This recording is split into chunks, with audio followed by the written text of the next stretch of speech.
Good morning friends. Article 154 executive power of state.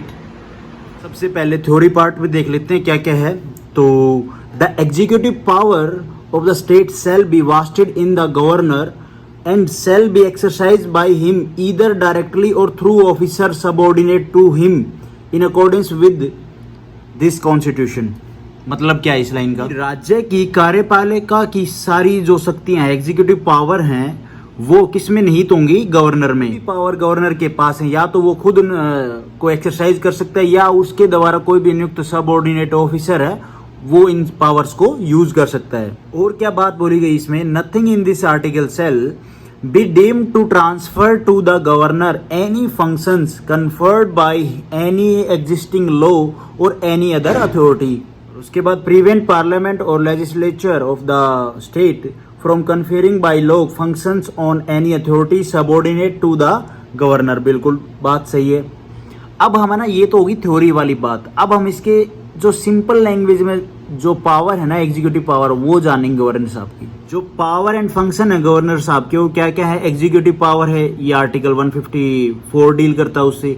फिर उसके बाद लेजिस्लेटिव पावर भी है, फाइनेंशियल पावर भी है, जुडिशियल पावर भी है। तो इनको एक एक करके देखते हैं।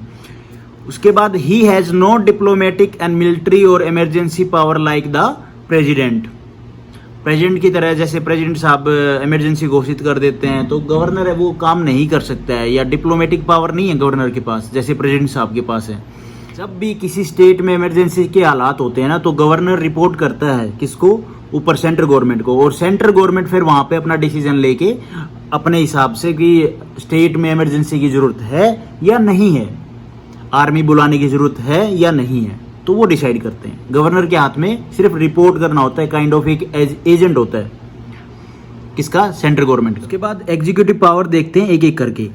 All executive actions of the government of a state are formally taken in his name. यही कि जो भी एक्ट या रेजोल्यूशन आएगा तो उस पे जो साइन होगा फाइनल वो किसका होगा? गवर्नर साहब का। उसके बाद जो सेकंड एग्जीक्यूटिव पावर है वो क्या है? He can make rule specifying the manner in which the order and other instrument made and executed in his name shall be authenticated। मतलब क्या कि गवर्नर रूल जो बनाएगा ना वो एक तरीका स्पेसिफाई करेगा, ठीक है, एक वे स्पेसिफाई करेगा जिसमें गवर्नर द्वारा दिए गए ऑर्डर और अदर इंस्ट्रूमेंट मेड, ठीक है, उनको एग्जीक्यूट किया जा सके ऑन हिज नेम, ठीक है। सेल बी ऑथेंटिकेटेड कि वो जब वो अपने साइन कर देंगे तो वो ऑब्वियसली ऑथेंटिकेटेड तो हो ही जाएंगे। तो ये बात इसमें बोली गई। उसके बाद ही can make rule for more convent transaction of the business of a state government and for the allocation among the ministers of the sad business. मतलब क्या बोला गया? देखो, सबसे पहली लाइन ही क्या है? He can make rule for more convenient transaction. मतलब क्या? सुविधाजनक जो तरीके हैं स्टेट के बिजनेस को चलाने के लिए वो रूल बना सकते हैं हमारे कौन? गवर्नर साहब। उसमें उन्हीं का ही साइन होता है, ठीक है।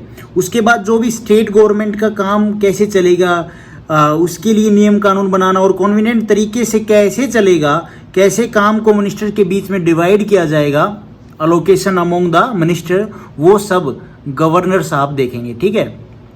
उस पे उनका साइन होगा। ये पॉइंट तो यही बात बोलता है। उसके बाद जो फोर्थ पॉइंट क्या है? ही अपॉइंट द सीएम। बिल्कुल ठीक है। जो चीफ मिनिस्टर साहब को कौन अपॉइंट करेगा? गवर्नर साहब।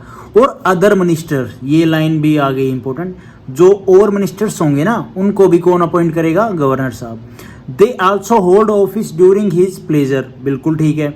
और इस लाइन में जो मैंने बोली कि अपॉइंट करेगा, अपॉइंट अपनी मर्जी से नहीं करेगा। जो भी गवर्नमेंट, जो भी पार्टी जीत के आएगी, गवर्नमेंट कह रहा हूँ, जो भी पार्टी जीत के आएगी उसमें से जो उनके पार्टी के द्वारा चुना गया जो भी मेंबर होगा उसको एज ए सीएम अपॉइंट किया जाएगा। किसके द्वारा? गवर्नर साहब के द्वारा। और सीएम साहब क्या करेंगे? जिन जिन मिनिस्टर्स को मिनिस्ट्री देनी है उनकी क्या लिस्ट किसके पास भेज देंगे? गवर्नर साहब के पास। और गवर्नर साहब उनको अपॉइंट करते हैं, ठीक है। और इसमें ये लाइन में बोल तो दिया कि भाई गवर्नर साहब जब तक उनके प्लेजर में जो भी मिनिस्टर्स हैं, सीएम है, ऐसा नहीं होता। वो जब तक पार्टी जिसकी मेजोरिटी हुई वो तो उन्हीं को उसमें ऑफिस में बैठाए रखेंगे, प्लेजर में, ठीक है। लेकिन एक और चीज़ है, किसी भी मिनिस्टर को अगर हटाना है, सीएम साहब कहते हैं कि ये मिनिस्टर को हटाना है, तो वो भी गवर्नर साहब उसको हटा सकते हैं, ठीक है। उसके बाद there should be a tribal welfare minister in the state of Chhattisgarh, Jharkhand, Madhya Pradesh, Orissa appointed by. ये जो स्टेट है ना, इनमें क्या है, एक ट्राइबल वेलफेयर मिनिस्टर होगा, बाकी जो स्टेट है उनमें नहीं होगा, इनमें होगा। He appoint the advocate general of the state, बिल्कुल ठीक है, कौन अपॉइंट करेगा, गवर्नर। और डिटरमाइंस हिज रिम्यूनरेशन, जो भी ये अपॉइंट करने वाला सिस्टम, जो भी काम हो रहा है ना, गवर्नर साहब अपने आप नहीं करते हैं, पीछे से इनको इंस्ट्रक्शन मिलते हैं, किसके द्वारा, जो पार्टी जीत के आई है, जो पार्टी पावर में है, सीएम साहब। और सीएम साहब किसके द्वारा, जो काउंसिल ऑफ स्टेट है, तो उनके थ्रू ये सारा स्टेप हो रहा है। उसके बाद the advocate general hold office during the pleasure of governor, बिल्कुल ठीक है। बाद he appoint the state election commissioner and determine his condition of service and tenure of office. However, the state election commissioner can be removed only in like manner and on the like grounds as a judge of high court. Simple सी बात क्या है कि देखो, जो election commissioner है उसको appoint कौन करेगा, गवर्नर साहब करेंगे। कंडीशन और जो सर्विस है उनकी और जो टेन्योर ऑफ ऑफिस है वो डिटरमाइन कौन करेगा, गवर्नर साहब करेंगे। ठीक है, यहाँ पे जो लिखी हुई है बात, लेकिन जो होता है वो मैं बताऊँगा आपको। और जो इनको हटाने का जो प्रोसेस है वो किसकी तरह सेम होगा, जज जो हाई कोर्ट का जज है उसकी तरह ही इनको हटाने का सेम प्रोसेस होगा। जो स्टेट इलेक्शन कमिश्नर होता है, इसका क्या काम है, ये जो म्यूनसिपैलिटीज की इलेक्शन हो गई, पंचायत की इलेक्शन हो गई, इनको कंडक्ट करेगा। ठीक है।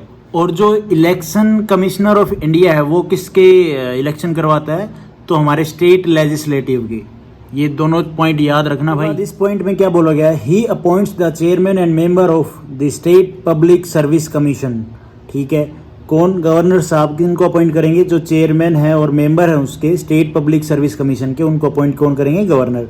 However they can be remove only by the president, और प्रेसिडेंट साहब के द्वारा ही इनको रिमूव किया जा सकता है, not by a governor. He can recommend the imposition of constitutional emergency in a state to the president. इस पॉइंट का ना सिंपल सा मीनिंग ये है कि स्टेट में अगर ऐसे हालात हो जाते हैं कि इमरजेंसी की जरूरत है, तो गवर्नर साहब किसको रिपोर्ट करेंगे, प्रेसिडेंट को। प्रेसिडेंट साहब क्या करेंगे, देख के हालात, सिचुएशन देख के इमरजेंसी घोषित कर देते हैं, प्रेसिडेंट रूल लगा देते हैं। उसके बाद है during the period of president rule in a state the governor enjoy extensive executive power as an agent of the president. जब प्रेसिडेंट रूल लगेगा ना स्टेट में, तो गवर्नर साहब कौन सी पावर को एंजॉय करेंगे, एक्सटेंसिव एग्जीक्यूटिव पावर को, और वो किसकी निगरानी में, वो as a agent of the president. उसके बाद he act as a chancellor of universities in the state. He also appoint the vice chancellor of university in the state. ये जो पावर है ना गवर्नर साहब की, क्या, चांसलर ऑफ यूनिवर्सिटी होता है हमारा एक, तो गवर्नर साहब जितनी भी यूनिवर्सिटी हैं स्टेट में सबका। ठीक है, और ये अपॉइंट किसको करता है, वाइस चांसलर को। लेकिन स्टेट में है ना जो पॉलिटिक्स होती है उसके हिसाब से इनको अपॉइंट किया जाता है, गवर्नर साहब तो सिर्फ साइन मार के पास कर देते हैं। ठीक है, तो ये तो थी एग्जीक्यूटिव पावर। एक पावर और मैंने यहाँ पे नहीं लिखी है लक्ष्मीकांत बुक से, कि जो भी मिनिस्टर्स होते हैं ना, उनका क्या है, अगर वो संविधान के, जो भी गवर्नमेंट है संविधान के थ्रू काम नहीं कर रही है, कॉन्स्टिट्यूशन के अकॉर्डिंग काम नहीं कर रही है, तो उसके केस में भी क्या है कि जो गवर्नर साहब है वो सेंट्रल गवर्नमेंट को रिपोर्ट कर सकते हैं, और सेंट्रल गवर्नमेंट वहाँ पे फिर उनको अपना हिसाब से देखती है। तो ये पॉइंट रह गया है, आप देख लेना इसको। ये था आर्टिकल 154। इसमें जो भी और भी पावर है उसकी अलग अलग मैं वीडियो बना रहा हूँ, लेजिस्लेटिव पावर, जुडिशियल पावर और फाइनेंशियल पावर, उनके अलग अलग वीडियो आएंगे। तो सिर्फ मैंने इसमें आर्टिकल 154 में यही बताया है कि executive power of governor. Thank you for watching this video.